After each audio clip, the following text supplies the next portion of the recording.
a workshop with Karen Lewis, and she told us, please find your actionable issues.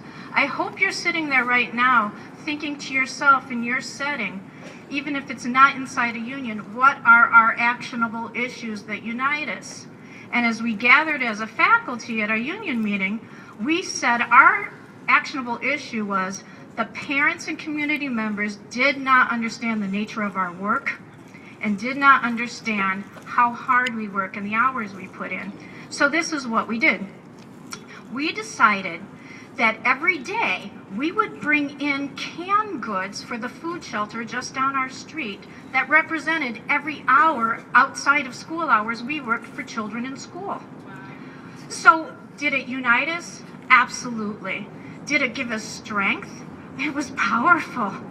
And it gave us power because parents saw this pile of foodstuffs grow and grow and grow.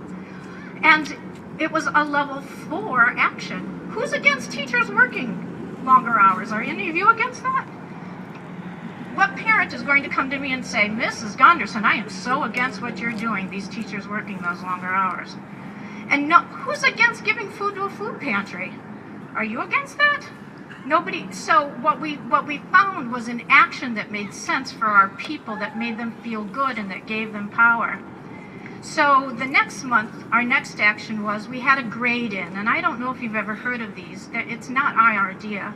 It goes on nationally, but we grade our papers in public spaces.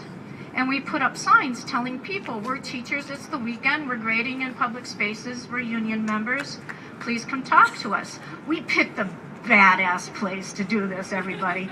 We took over the Cultural Center downtown in Chicago.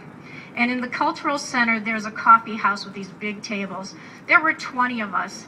And we made a presence there with our red shirts, our papers strewn out along the tables, and all of our signs about what we were doing. And every person who walked through the Cultural Center had a conversation with us.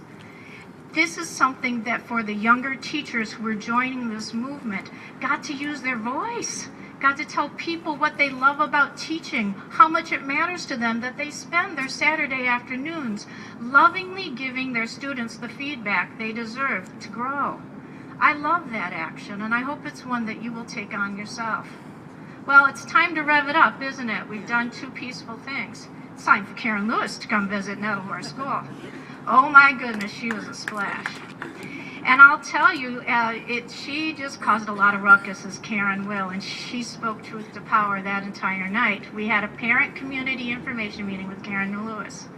Every single teacher from our school wore their union flair, held hands together behind her, and we were the symbol of solidarity and what it means to fight for children in the presence of a person we adore.